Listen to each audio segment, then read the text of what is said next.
Hello मेरे नन्हे दोस्तों, आशा करता हूँ आप फिट होंगे और फाइन होंगे।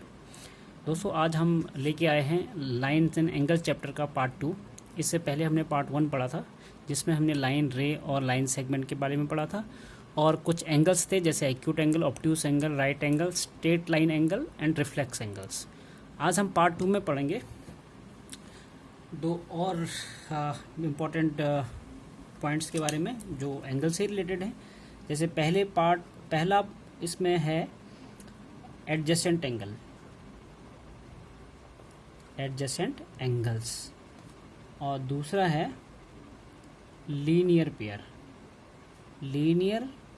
पेयर ऑफ एंगल्स, हम इसको कह सकते हैं। ठीक है, तो सबसे पहले हम इसमें शुरू करते हैं एडजेसेंट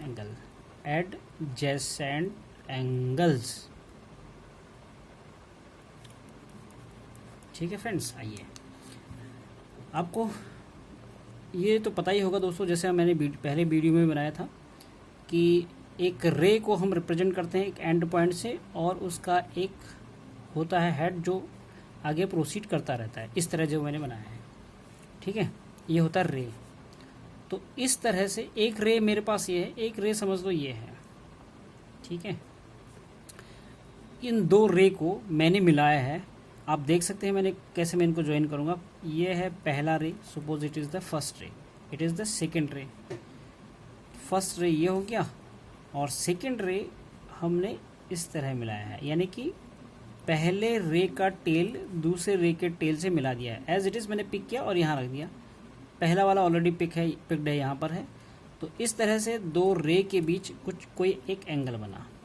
ठीक है, एंगल बना तो ये हो गए। अब ये एंगल हो गया तो ये एंगल्स का हो गया पहला आर्म्स, दूसरा आर्म्स, और जहाँ पर दो टेल मीट कर रहे हैं इसको हम बोलते हैं वर्टेक्स। ठीक है दोस्तों, ये है वर्टेक्स।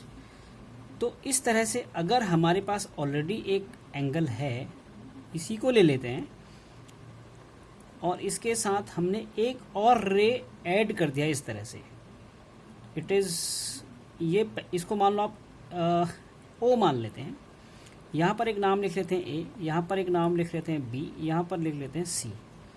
ठीक है, और थोड़ी देर के लिए इस एंगल को मान लेते हैं 1 और इसको मान लेते हैं 2। ठीक है, तो इस तरह से हमारे पास एक ऐसा सेट ऑफ एंगल्स बना, पेयर बना, मतलब जिसमें हम देखेंगे कि एक बीच में एक ओबी जो रे है ये कॉमन आर्म का काम करता है। अगर मैं इसमें कहूँ कि कौन से दो एंगल है मेरे, पहला एंगल मेरा है ए ओ बी, दूसरा है बी ओ सी। ठीक है, और इस एंगल्स में ओ बी इस दो वाले एंगल्स के लिए भी काम आ रहा है और पहले वाले की भी काम आ रहा है। इसका मतलब ओ बी एक कॉमन आर्म्स है। ठीक है, और वर्टेक्स है कॉमन, इसको वर्टेक्स बोलते हैं। यह है कॉमन, जो यहाँ पॉइंट है ओ। और इस आप देख सकते हैं कि जो कॉमन आर्म है, इस आर्म्स के दोनों तरफ, ये कॉमन आर्म्स है, दोनों तरफ इसके नॉन कॉमन आर्म्स हैं। तो एक एडजेसेंट एंगल्स किसको कहते हैं, उसकी क्या प्रॉपर्टीज हो सकते हैं, आइए हम इसके बारे में आपको बताते हैं। अगर नन्हे दोस्तों को कुछ समझ में अगर नहीं आता है तो आप लास्ट में वीडियो देखने के बाद कमेंट बॉक्स में मुझे लिख सकते हैं, ताकि मैं थोड़ा सा आपको और इम्प्रूव करके समझाने की कोशिश कर पाऊँ। ठीक है दोस्तों, आइए इसके प्रॉपर्टीज़ के बारे में जानते हैं। प्रॉपर्टीज, इसके प्रॉपर्टीज़ क्या क्या होते हैं। पहला, मैं सिर्फ पॉइंट वाइज लिखूंगा, आप उसको थोड़ा ध्यान देना, बिकॉज वीडियो फिर लंबी हो जाती है तो कई बार जो है समस्या आ जाती है, उसमें कॉन्सेंट्रेट नहीं कर पाता है बच्चा। ठीक है, तो पहला पॉइंट है कि दो हमारे एडजेसेंट एंगल है 1 और 2। इसमें दो एडजेसेंट एंगल्स में पहला तो एक कॉमन आर्म होना चाहिए, तो मैंने सिर्फ लिखा है कॉमन आर्म। ठीक है, एक कॉमन आर्म होना चाहिए दोनों के बीच, मतलब एक एंगल ए है, एक 2 है और कॉमन आर्म हमारा यहाँ ओ बी है, तो एक कॉमन आर्म होना ज़रूरी है और दूसरा कॉमन वर्टेक्स होना चाहिए, कॉमन वर्टेक्स होना चाहिए। तीसरा कि two non two non arms, ऐसा लिख देते हैं ताकि थोड़ा क्लियर हो जाए चीज़ें। टू नॉन कॉमन आर्म्स, जो हमारे टू नॉन कॉमन आर्म्स हैं, are either side of common arm. ये ऑलरेडी अंडरस्टूड है कि हमारे पास दो नॉन कॉमन आर्म है, ओ ए एंड ओ सी। तो ये जो दोनों साइड हैं ये इस कॉमन आर्म के दोनों तरफ हैं, तो ये भी एक होना चाहिए। फोर्थ, कि ये दोनों एंगल्स डू नॉट ओवरलैप, ये ओवरलैप नहीं करते हैं। अब कई बच्चों को कन्फ्यूजन हो जाएगा, ओवरलैप कैसे नहीं, मतलब किस तरह का।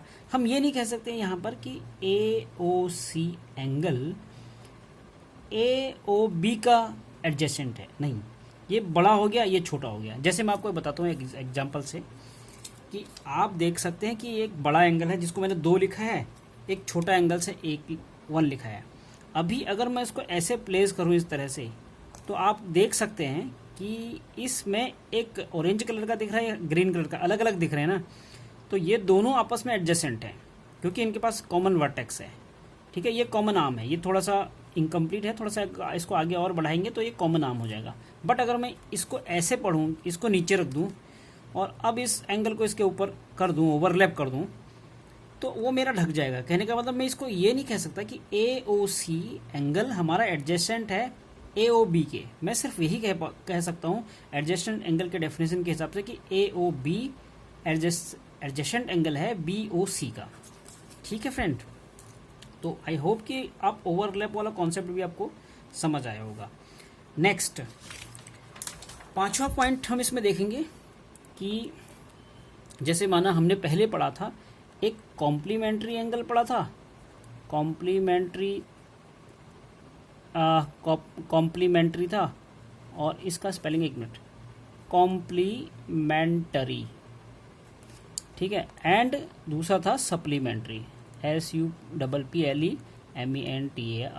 सप्लीमेंट्री। ऐसे पढ़े थे हमने 2। कॉम्प्लीमेंट्री के लिए डेफिनेशन ये था, आपको याद होगा कि उस वीडियो जो पहले वाले वीडियो में मैंने बनाया था, अगर आपने नहीं भी वो देखा है तो हम कॉम्प्लीमेंट्री एंगल उसको कहते हैं, अगर 2 एंगल्स का सम 90 डिग्री होता है तो उसको हम कॉम्प्लीमेंट्री कहते हैं, अगर 2 एंगल्स का सम 180 होता है तो उसको हम सप्लीमेंट्री कहते हैं। माना एक एंगल कॉम्प्लीमेंट्री इस तरह से हम बनाते हैं कॉम्प्लीमेंट्री एंगल्स की, ये 30 हो गया, ये 60 हो गया, यहाँ पर 30 और 60 कितना हो गया 90, तो ये कॉम्प्लीमेंट्री एंगल्स हुआ।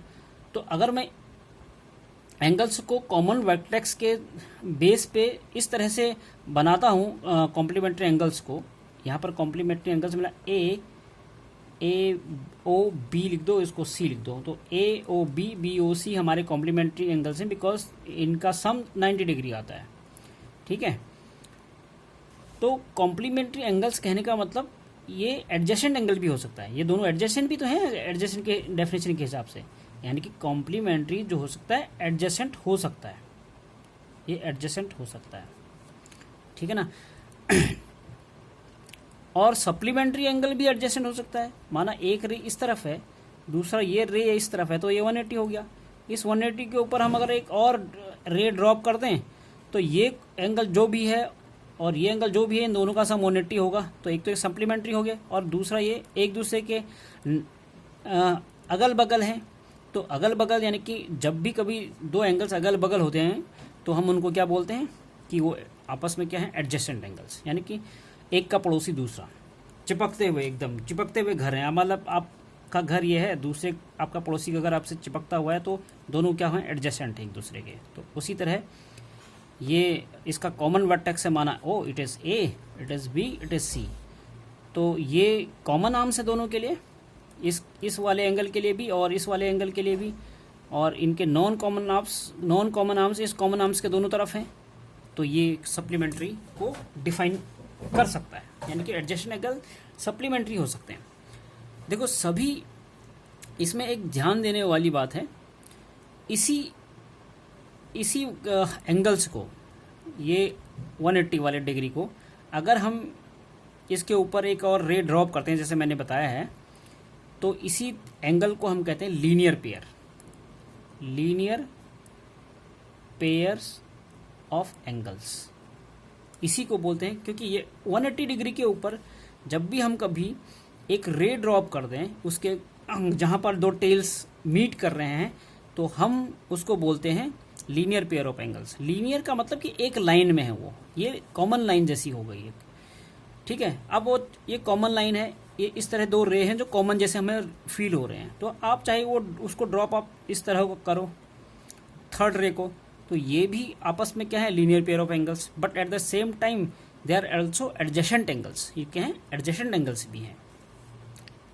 तो इस तरह लीनियर पेयर देखा जाए तो सप्लीमेंट्री हो सकता है, बट जरूरी नहीं है कि ईच सप्लीमेंट्री ऑफ एंगल्स वो आपका एडजेसेंट एंगल्स भी हो, है ना, वो लीनियर पेयर भी हो, ऐसा जरूरी नहीं है। जैसे जैसे एक एंगल है ये, इट इज़ 120, और एक एंगल है ये 60 डिग्री। मैं अगर इसका मान लेते हैं, इसको ये है ए, ये है बी, ए और बी को ऐड कर दूं तो इनका सम होगा कितना, 180 डिग्री। तो इस हिसाब से ये सप्लीमेंट्री हुआ, क्योंकि सप्लीमेंट्री की डेफिनेशन होती है कि अगर दो एंगल्स का सम 180 डिग्री है तो सप्लीमेंट्री होंगे। बट यहाँ दोनों का वर्टेक्स अलग अलग है, जब वो दोनों का वर्टेक्स अलग अलग है तो ये एडजेसेंट नहीं हो सकते हैं, और एडजेसेंट भी नहीं हो सकते, फिर ये आपके लीनियर पेयर ऑफ एंगल्स भी नहीं हो सकते, क्योंकि लीनियर पेयर एक लाइन में हमें दिखाई देंगे। ये एक इधर मैंने ड्रॉ कर दिया, एक इधर ड्रॉ कर दिया, अगर मैं इनको साथ साथ में रख दूँ तो ये फिर ये लीनियर पेयर भी हो जाएंगे। सिमिलरली अगर हम इसको देखें, कॉम्प्लीमेंट्री को देखें, कि यहाँ पर ये कॉम्प्लीमेंट्री दिखा रहे हैं, बट जरूरी थोड़ी कि सभी कॉम्प्लीमेंट्री आपका एडजेसेंट एंगल्स होंगे, नहीं। एक एंगल मैंने बनाया इस तरह, ये है माना 40 डिग्री, और दूसरा मैंने ये बना दिया 50 डिग्री, राइट। दोनों का सम 90 डिग्री है, ये ए हो गया, ये बी हो गया, तो angle A plus angle B कितना हो गया, 90 डिग्री। तो इसका मतलब एक कॉम्प्लीमेंट्री तो हो गए, बट ये एडजेसेंट नहीं हुए, बिकॉज कि इसका वर्टेक्स ए अलग है और इसका वर्टेक्स भी अलग है। तो कहने का मतलब है कि जो हमारे एडजेसेंट एंगल्स हैं वो कॉम्प्लीमेंट्री हो सकते हैं, सप्लीमेंट्री भी एडजेसेंट एंगल्स हो सकते हैं, लेकिन सभी सप्लीमेंट्री एंगल्स एडजेसेंट एंगल्स नहीं हो सकते हैं। सभी supplementary angles linear pair of angles भी नहीं हो सकते हैं, ठीक है। उसी तरह कॉम्प्लीमेंट्री एंगल्स जरूरी नहीं है कि वो एडजेसेंट एंगल्स हों, ठीक है। बट अगर कोई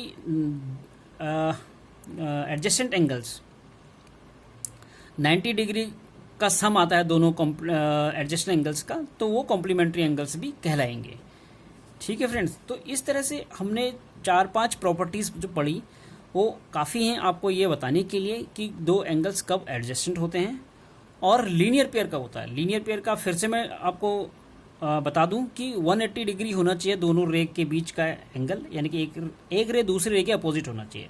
अगर मैं इसको वर्टेक्स मानता हूं तो एक रे ये हो गया ओ ए और एक हो गया ओ बी, तो दोनों का सम जो है 180 डिग्री हो गया।